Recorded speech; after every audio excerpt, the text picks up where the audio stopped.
I worked in the truck stop industry for about 15 years. All of the following stories took place at the same location. I worked there less than 18 months. If people are interested, I have other stories at other locations, but this one had the most frequent occurrence of weird stuff that happened. I was given the opportunity to help open this brand new location, and since it came with a fat raise and a promotion, I definitely accepted. It now has been about 5 years since the location opened. I don't believe there is a single employee left that was there when we opened of the over 60 employees we hired prior to opening day. On opening day, not long after the ribbon-cutting ceremony, a woman delivering flowers dropped the flowers on her sandaled foot and sliced her foot open, bleeding all over the entrance.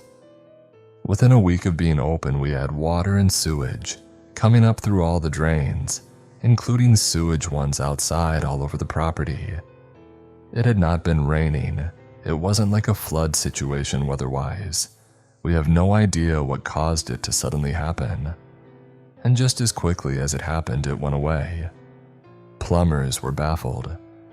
A couple of months after we opened, we faced a severe storm that destroyed the high-rise interstate sign and caused a 7-hour power outage. I had sent several people home, but I had kept a couple of employees in case the power came back. As we sat in the restaurant dining room, chatting under electric lantern light, an employee who was a local resident and had lived in the town all of her life mentioned that people were a little worried when this place was announced to be built because this property had been rumored to have been a Native American burial ground for years. I have zero way to prove or disprove if that is accurate, but given the events getting more serious, as time went on, it makes you wonder.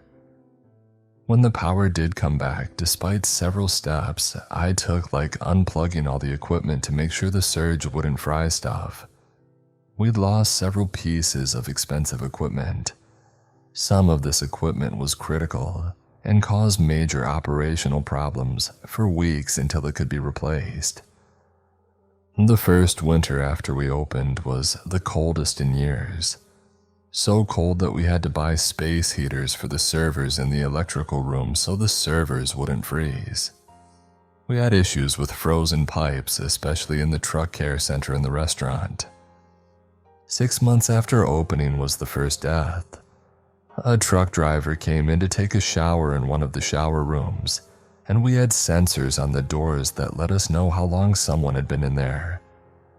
If the timer had been going for a couple hours, we would knock on the door to see if maybe they had actually left so we could clean it for the next driver. The employee knocked on the door of a shower that had been in use for a couple hours, and there wasn't an answer. She used the key to open the door and the driver was on the floor. He had died of a stroke. He had been driving a semi-truck 30 minutes before he entered that room. The employee who had opened the door was significantly traumatized. The company did a great job of offering support for her, but she didn't last much longer after that. A few weeks later was one of the weirdest things I've ever seen. I was working on the restaurant side of the truck stop as the restaurant manager had quit after a series of bad things that happened to her, and they asked me to move me into the role temporarily. The assistant manager on the store side came over because the freakiest thing had just happened. She pulls me into the store side office and pulls up the cameras to show me what happened. A small 4-door sedan pulls into the lot, but doesn't pull into the gas station side. Pulls into the truck stop side where the semi-trucks pull in. He parks next to the maintenance shed, which is located adjacent to the main building and very close to a large trash compactor. He gets out of the vehicle, opens one of the doors, and pulls out a trash bag. He throws the trash bag on top of the compactor. He then gets in his car and leaves the property. I don't remember exactly how long, as she had fast-forwarded the footage, but I think it was an hour or two later he returned. He pulls back next to the compactor. climbs on top of the compactor and chucks the bag onto the roof of the maintenance shed. He then climbs down off of the compactor, gets in his car and leaves, never to return. This is when he was noticed by an employee who had been outside gathering trash to take to the compactor. The maintenance shed is more of a small building or garage. It's about 20 feet by 20 feet. If the employee had not seen him throw it up there, it probably wouldn't have been noticed maybe ever, as the building was as high as a one-story building. Once the employee saw the individual leave, he goes into the shed, gets a ladder, and goes to get the bag on top of the roof of the shed. He brought the bag inside the store to show the assistant manager. Inside the bag is a ton of paper. These documents list hundreds and thousands of addresses across the United States. Under each address is a specific hidden location on each property where a body could be found. No information on who the individuals were, just sex and location of the individual or individuals on these properties. The locations spanned from coast to coast, but I didn't get a chance to look too deeply into them. I was really freaked out, and I thought that touching them would maybe contaminate something, so we just put what we had pulled out back in the bag. The obvious answer here was to call the police, so that is what happened next. Now, the thing about truck stops is that they are more often than not in remote locations along interstates for obvious reasons. The town this truck stop is located in has 3 police officers total. It is a town with less than 1,000 people, so when I say the chief of police showed up, it's because he was the highest ranking officer of 3 in the town. He hated us as truck stops bring crime, and suddenly he had a lot more work to do. He comes in and watches the footage and looks in the bag, and the most frustrating thing here is that he was not concerned in the slightest. He asked what we wanted him to do about it. It was probably a prank, etc. He took the items with him, filled out a form for request for the footage, and left. My hope here is that he at least forwarded this to the FBI. A couple of weeks after this, there was a body found of a bound, nude, and recently deceased man across the street at a dump. Because it was a dump, they had no idea where the individual had originated from. Sometime in following weeks was the second death on the property. It was a driver that had died in his truck. Somewhere in the middle of this, we had another severe storm, and the interstate high-rise was destroyed again. We had another weird incident involving abandoned things, but this one had a resolution. A driver came in to show us that someone had left ratchet straps and small children clothing folded up neatly next to a diesel pump. The combination of the items was alarming for me, so I got on the camera system and called the police. I was able to find the truck that left the items, and luckily I got the one amazing police officer in the town this time. She actually did her job and followed up with me to let me know that she had found the driver and called him. He had his kid in the truck for a while for summer break, but it had ended, so had brought her home with her mom and wasn't going to see his kid for a while, so when cleaning out his truck, he had this clothing and some straps he didn't need, and thought someone else could use the items. He didn't think about the combination of the 2 raising eyebrows, and he honestly was really grateful that somebody would be worried and follow up in case. A couple months after the first year mark, the state DOT had to shut down the off-on ramp to the interstate as the exit started to collapse, and they were worried that the overpass would collapse as well. We had nearly zero business for weeks as construction crews rebuilt the ramps and repaired the overpass. It was during this time that I earned a promotion to a general manager role and was moved to a different location. I kept in touch for a while, especially with my former boss and the assistant manager.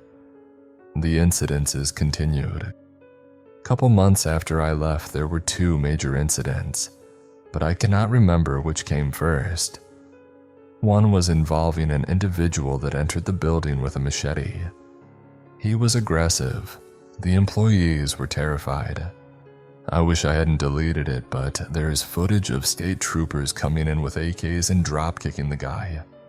Unsure where this person came from as he walked, and this location was 10 to 15 miles from the nearest town.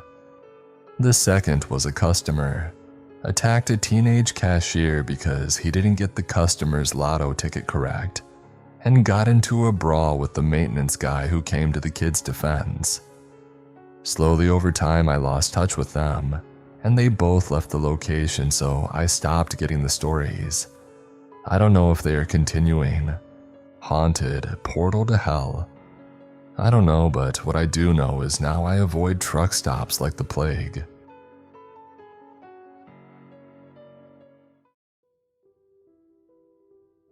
This happened to me about 11 years ago when walking home from a friend's house at night. I'll just get straight into it. I used to live in a rural part of the UK and have lived in rural areas most of my life, so I was used to long walks, occasionally at night, especially before I could drive. They never bothered me too much. I'd get creeped out occasionally, but this one night was the most terrifying experience I ever had. And there was this one friend who used to live roughly 3 miles away from my house. He had cool parents. My other friends and I would often go over to his house and play video games and hang out. Occasionally, this meant walking home at night if I stayed late. There were 2 ways back from his house. The roadway, which was about 5 miles long, and it took about 30 to 45 minutes. The roads were very quiet and eerie sometimes, but they were lit by street lamps, so it never bothered me walking this way. The other way was a shortcut through some woods which took off about 2 miles, and the wooded bit was about a mile or so long. I often favored the wooded shortcut and have probably walked it over 100 times.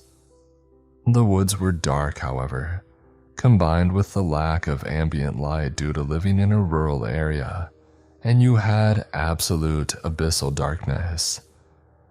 Luckily, most of the time I had my phone light to walk with, but sometimes my phone would die or the battery would be so low, the flash wouldn't work and I'd have to use my screen light. As you've probably guessed by now, this was one of those occasions. I remember my friends and I had just finished watching a film.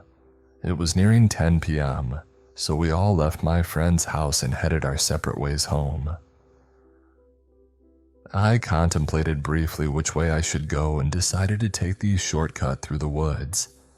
I started walking away from his house and towards the path that headed into the woods. The streetlights dimmed as I entered the fields before the woods. I glanced at my phone and saw my battery was really low. Only enough power left for a couple of minutes of flash, and then I'd have to use my screen for light. That wouldn't last the whole way either. As I saw the tree line approaching, I switched on the flash and followed the well-trodden path into the dark. To my dismay, my light died within seconds of entering, and I flipped my phone over to try and shine the way using the screen. As I walked, I looked out for all of the familiar landmarks I was used to seeing to ensure I was heading in the right direction. Funky tree stump, check. Half-fallen fir tree, check. Enormous puddle I had to jump over and check. All was going well. I was halfway through the woods when my phone completely died. I remember the moment it happened, I was engulfed in darkness. I'm not sure if you've experienced this level of darkness before, but it was so dark I couldn't even see the outline of my hand, centimeters in front of my face. Naturally, my pace slowed considerably and I started holding my hand out in front of me to make sure I wasn't going to walk into a tree or something. I continued walking for another minute or so until all of a sudden a pungent smell hit me. Cigarette smoke. I glanced around but couldn't see anything. Then I heard it. A cough. I wasn't alone. Thoughts raced through my head. Who would be out in the woods in the dark? Are they following me? Am I lost? I quickened my pace again, throwing a little caution to the wind. I carried on walking and tripped slightly on a branch. As I regained my balance, I heard another sound. Branches breaking underfoot, what sounded like right behind me. The snapping turned into fast footsteps that grew louder and louder. I started sprinting. I felt the well-trodden path turn to brush. I felt branches, logs, and plants hitting my legs. It wasn't long before I fell hard. I was lying on the floor holding my knee. I could still hear branches snapping around me and a voice muttering something. I didn't dare move. Then all of a sudden, they turned on a torch. I couldn't see anything except for the beam of light, which seemed to be eaten quickly by the darkness of the forest. I lay motionless on the ground as the beam swept through the trees. I could still hear the person mumbling, a deep growl. The crunching of footfalls grew and grew. They were only several feet from me by this point. I couldn't breathe. The light went out, the snapping of branches grew, and then nothing. Quiet. My eyes were wide open, but I couldn't see anything. Then I could hear wheezing. Right. Above. Me. I wanted to cry. I wasn't sure if the person could see me or not. They could have been staring right at me and I wouldn't know. This carried on for about 5 minutes until the crunching of leaves and snapping of twigs started up again and got fainter and fainter as they moved away from me. I remained lying down for another 5 or 10 minutes contemplating my escape. Like an idiot, I had ran off the path and wasn't sure which way was back to it, or was home. I didn't really care, I thought. I was going to walk in one direction until I left the woods and get home from there. I knew as soon as I started moving again, if the person was still in the woods, they would hear me. Should I run or try and sneak out? I opted for the latter. I slowly rose to my feet, listening constantly to my surroundings, picked a direction and started walking. I wasn't perfectly quiet, but quiet enough to be sure I wouldn't be heard from too far away. I kept hearing snapping sounds and rustling in the distance, and every time I froze, I'd hold my breath until I was happy no one was there, and then start walking again. I repeated this pattern for what felt like an eternity, until eventually I found the path. I screamed for joy in my mind and sped up my pace. After another 10 minutes I saw it. Light. Streetlights filtering in through the trees. I'd never been so happy to see a meager street lamp. But as I progressed to the end of the woods, my heart sank. At the end of the path was a black silhouette. Unmoving, contrasted against the light background, was the dark figure of a man. What should I do? Maybe it's a different person. Perhaps it's someone walking their dog. I froze and watched them silently, but they didn't move. At all.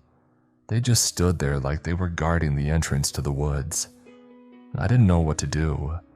By this point, I'd had enough.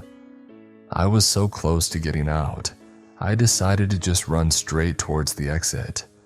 Straight towards them.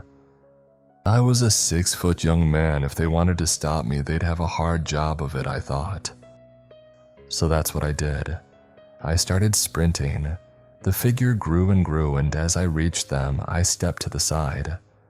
I heard someone growl loudly and felt something clip the back of my head and tug the back of my jacket. I cleared the sheep gate in one leap and sprinted into the light. I eventually stopped running when I could see the first house and looked back. The entrance to the woods was quite far away now, and I couldn't see anyone standing by the entrance. Relaxing a bit more now, I finished my walk home. That's pretty much it. I know I could have overreacted. It could have been someone out for a walk in the woods, a dog walker or a camper. But what I thought was strange was that they didn't use their torch except briefly on one occasion. Once they heard me, they also actively sought me out. Who knows what would have happened if they caught me? In any case, I never walked that way home alone again. Not at night, anyway.